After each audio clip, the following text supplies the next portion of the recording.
এই ভিডিওতে প্রদর্শিত গল্প চরিত্র ও ঘটনাবলী সম্পূর্ণই কাল্পনিক। এর সাথে বাস্তব জীবনের কোনো ব্যক্তি, স্থান বা ঘটনার মিল শুধুমাত্রই কাকতালীয়। এই ভিডিওটি শুধুমাত্র বিনোদনের জন্য তৈরি করা হয়েছে। দুর্বল হৃদয়ের মানুষ, শিশু ও ভীতু মানুষদের এই ভিডিওটি না দেখার অনুরোধ করা হচ্ছে। ভিডিওটি দেখার সময় নিজের বিবেচনা প্রয়োগ করুন। You should not have come here.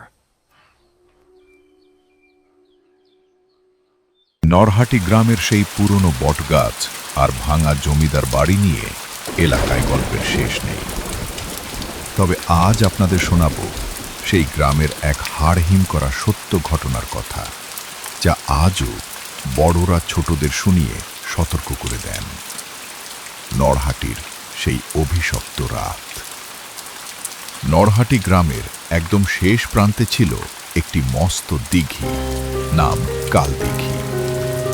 গ্রামের লোক বলতো, সূর্য ডোবার পর ওই দিঘির ধারে যাওয়া মানেই সাক্ষাৎ যমদূতের সাথে দেখা করা। কিন্তু শহরের ছেলে অয়ন এসব গালগল্পে বিশ্বাস করত না। সে তার বন্ধু সুমিতের বিয়েতে প্রথমবার নরহাটি এসেছিল। বিয়ের আয়োজন চলছিল ধুমধাম করে।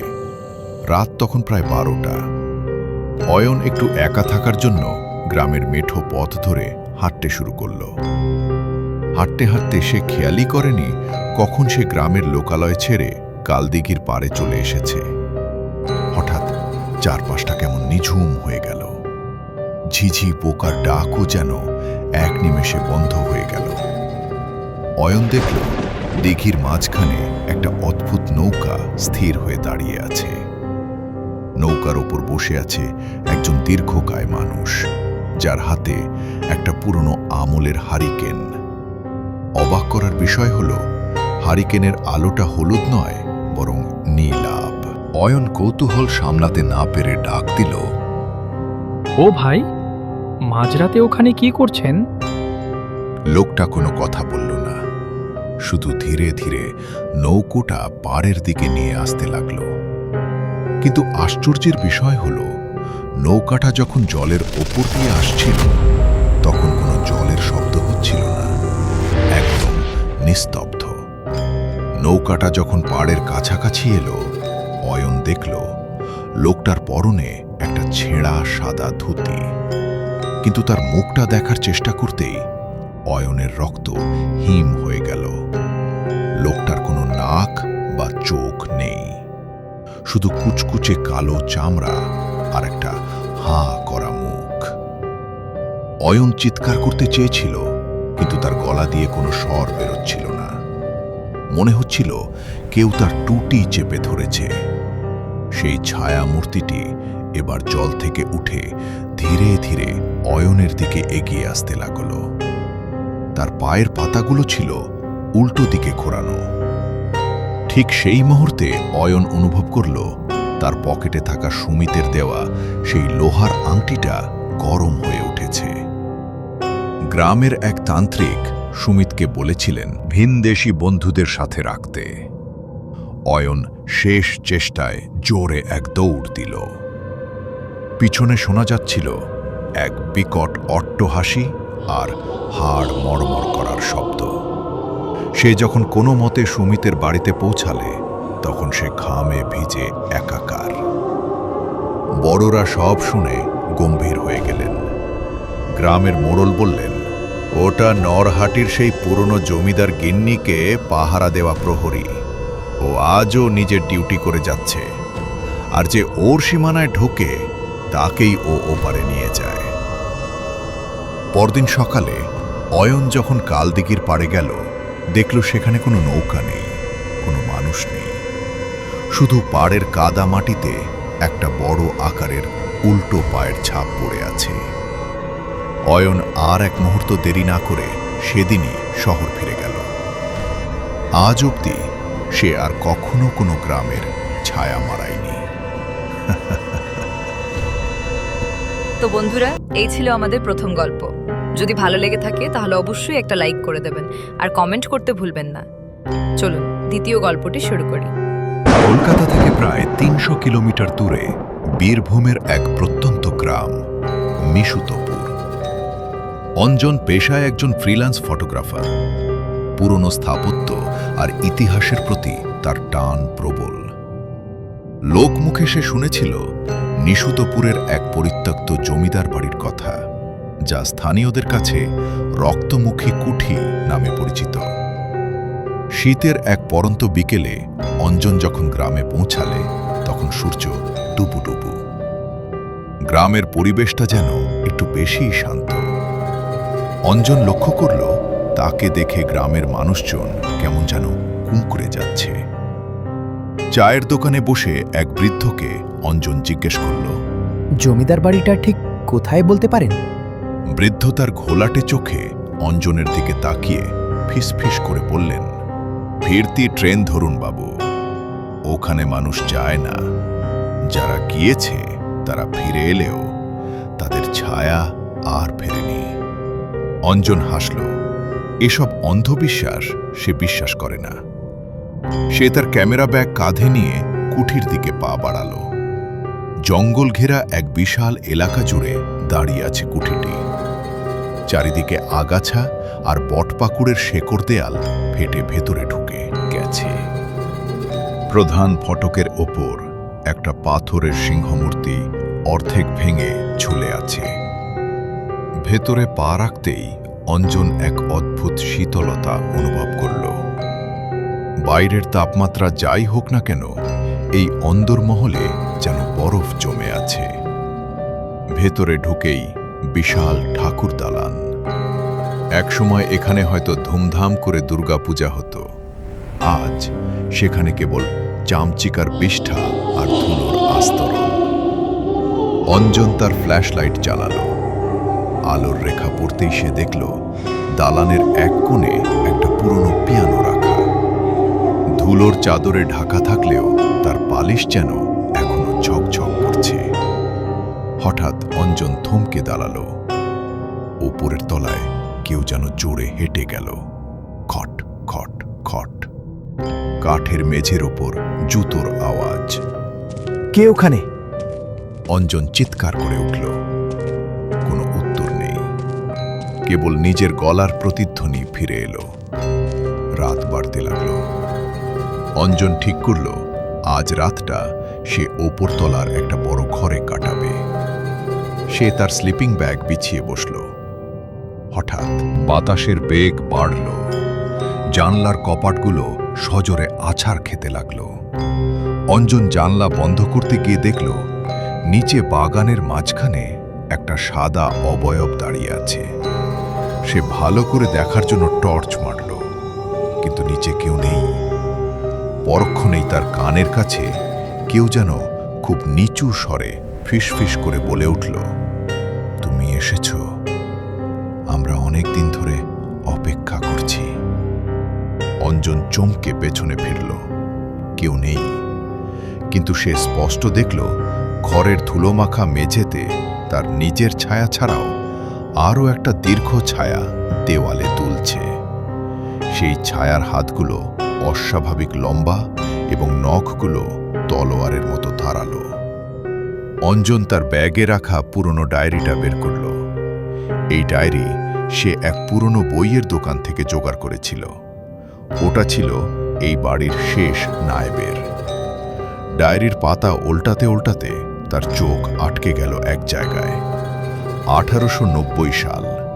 জমিদার রাজীব লোচন রায় তার ছোট স্ত্রীকে সন্দেহ করে জীবন্ত সমাধি দিয়েছিলেন এই ঘরের দেয়ালের ভেতরেই। মরার আগে রানীমা অভিশাপ দিয়েছিলেন এই বংশের কোনো রক্ত অবশিষ্ট থাকবে না, আর এই কুঠিতে যে পা রাখবে তাকে নিজের রক্ত দিয়ে রানীর তৃষ্ণা মেটাতে হবে।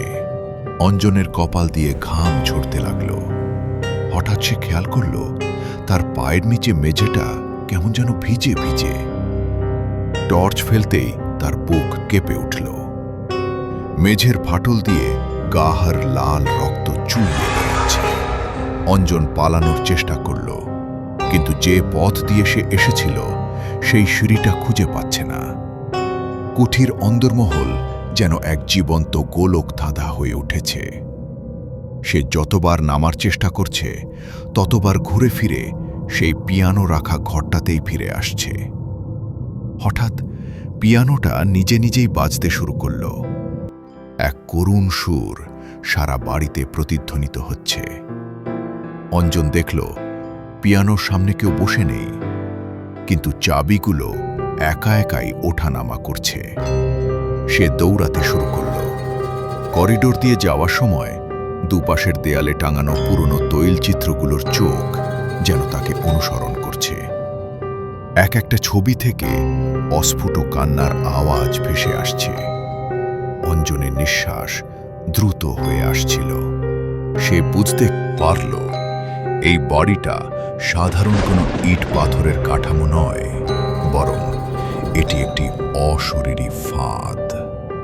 সে যে ঘরে ফিরে আসছে বারবার, সেই ঘরের কোণে রাখা পিয়ানোর সুর এখন আর করুণ নয়, বরং রীতিমতো ক্রূর হয়ে উঠেছে। হঠাৎ সে লক্ষ্য করল ঘরের পশ্চিম দিকের দেয়ালটা যেন অদ্ভুতভাবে কাঁপছে।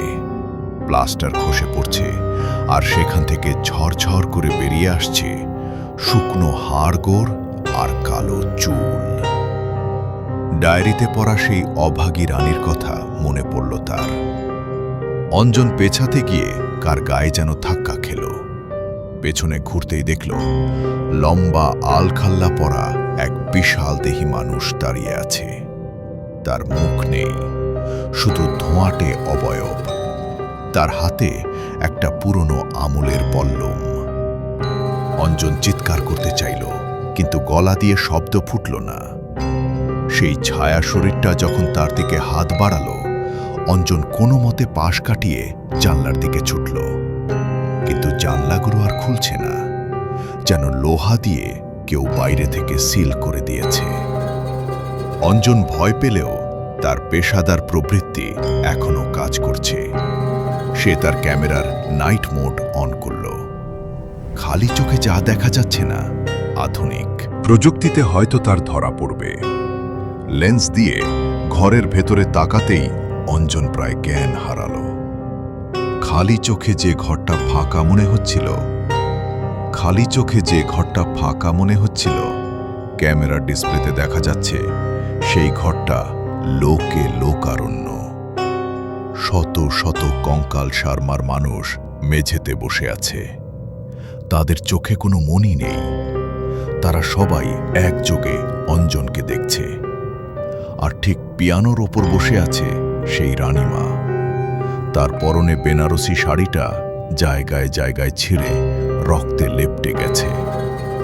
সে অঞ্জনের দিকে তাকিয়ে ধীরে ধীরে তার নখগুলো বড় করছে। রানীমা মুখ খুলল।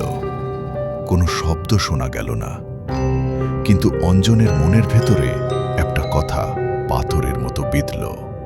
তোমার শরীরটা আমার চাই। অনেক বছর ধরে আমি একটা জ্যান্ত শরীর খুঁজছি, যাতে এই কুঠির সীমানা পেরিয়ে গ্রামে ঢুকতে পারি। হঠাৎ পিয়ানোর সুর থেমে গেল। পুরো বাড়ি এক নিস্তব্ধতায় ডুবে গেল, যা শব্দের চেয়েও বেশি ভয়ঙ্কর। অঞ্জন দেখল মেঝের রক্তগুলো জ্যান্ত সাপের মতো তার দিকে এগিয়ে আসছে। সেগুলো তার পায়ের চারপাশ ঘিরে এক অদ্ভুত নকশা তৈরি করছে, একটা শয়তানের চক্র বা অভিশপ্ত আলপনা। অঞ্জন বুঝল পালাবার পথ নেই। সে তার ব্যাগে থাকা দেশলাই আর এক বোতল স্যানিটাইজার বের করল। এটাই তার শেষ অস্ত্র। সে জানত অশরীরী আত্মারা আগুনের তেজ সহ্য করতে পারে না, কিন্তু এখানে আগুন জ্বালালে সে নিজেও পুড়বে। ঠিক সেই মুহূর্তে ঘরের এক কোণ থেকে এক বৃদ্ধার কণ্ঠস্বর ভেসে এলো। ছেলেরে, কাকুর দালানের নিচে লুকানো সেই খড়মটা খুঁজে বের করো। ওটাই রাজীব লোচন রায়ের শাসনের চিহ্ন। ওটা নষ্ট করলেই রানীর অভিশাপ কাটবে। অঞ্জন দেখল অন্ধকারে একটা ঝাপসা ছায়া তাকে পথ দেখাচ্ছে। সম্ভবত এই বাড়িরই কোনো পুরনো পরিচারিকা, যে আজও এই পাপে মুক্তি পায়নি। অঞ্জন মরিয়া হয়ে সেই ছায়াকে অনুসরণ করল। এবার আর সে গোলক ধাঁধায় পড়ল না। সে ঠাকুর দালানের তলায় এক গোপন সুড়ঙ্গ দেখতে পেল। টর্চের আলোয় সে দেখল নিচে এক ভূগর্ভস্থ কক্ষ। সেখানে একটা সোনার সিংহাসনের ওপর রাখা আছে সেই অভিশপ্ত কাষ্ঠখণ্ড বা খড়ম, আর তার চারপাশ ঘিরে রয়েছে মানুষের মাথার খুলি। অঞ্জন যখনই খড়মটা ছুঁতে গেল, পুরো বাড়ি কাঁপতে শুরু করল। ওপর থেকে কড়ি কাঠ ভেঙে পড়তে লাগল। সেই ভয়ঙ্কর রানী মায়ের ছায়া এখন তার ঠিক সামনে। তার হাত দুটো অঞ্জনের গলা টিপে ধরল। অঞ্জনের চোখ উল্টে আসছে, সে নিঃশ্বাস নিতে পারছে না। আপ্রাণ শক্তিতে অঞ্জন তার পকেট থেকে লাইটারটা জ্বালিয়ে খড়মের ওপর ছুঁড়ে দিল। মুহূর্তের মধ্যে পুরনো শুকনো কাঠে আগুন ধরে গেল। সেই সাথে এক তীব্র অমানসিক চিৎকার শোনা গেল, যা মানুষের কান সইবার মতো নয়। রানী মায়ের অবয়বটা আগুনের শিখায় দাউ দাউ করে জ্বলতে শুরু করল। তার সাথে সাথে চারপাশের ছায়াগুলোও মিলিয়ে যেতে লাগল। অঞ্জন যখন চোখ নেড়ল, তখন ভোরের প্রথম আলো কুঠির ভাঙা জানলা দিয়ে ভেতরে আসছে। সে দেখল সে শুয়ে আছে ঠাকুর দালানের ধুলোয়। চারিদিকে কোনো পিয়ানো নেই, কোনো রক্ত নেই, শুধু পোড়া কাঠের গন্ধ। সে টলতে টলতে কুঠির বাইরে বেরিয়ে এলো। পেছনে তাকিয়ে দেখল বিশাল রক্তমুখী কুঠিটা তাসের ঘরের মতো ধসে পড়ছে। গ্রামের মানুষজন দূরে দাঁড়িয়ে প্রার্থনা করছে। অঞ্জন গ্রামে ফিরে এলে সেই বৃদ্ধ তাকে দেখে অবাক হলেন। বললেন, তুমিই প্রথম যে ওখান থেকে ফিরে এলে। অঞ্জন কোনো কথা বলল না। সে নিজের হাতটার দিকে তাকালো। তার বাঁ হাতের কবজিতে 5টা কালো নখের দাগ বসে গেছে। সে জানে কুঠি ধ্বংস হয়েছে ঠিকই, কিন্তু সেই অভিশাপ হয়তো তার সাথে সাথেই শহরের দিকে পাড়ি জমিয়েছে। গল্পটি এখানেই শেষ হতে পারত, কিন্তু অঞ্জন যখন বাড়ি ফিরে তার ক্যামেরার মেমোরি কার্ডটা কম্পিউটারে লাগালো, দেখল কোনো ছবি ওঠেনি, শুধু একটা ছোট ভিডিও ক্লিপ আছে। সেখানে দেখা যাচ্ছে অন্ধকার ঘরে অঞ্জন একা বসে নেই। তার কাঁধের ওপর দুটো ফ্যাকাশে সাদা হাত রাখা আছে। সমাপ্ত। আবারও চলে এলাম কিছু হার্ডিং করা ভৌতিক গল্প নিয়ে। তাই বেশি কথা না বাড়িয়ে চলুন গল্পগুলি শুরু করা যাক।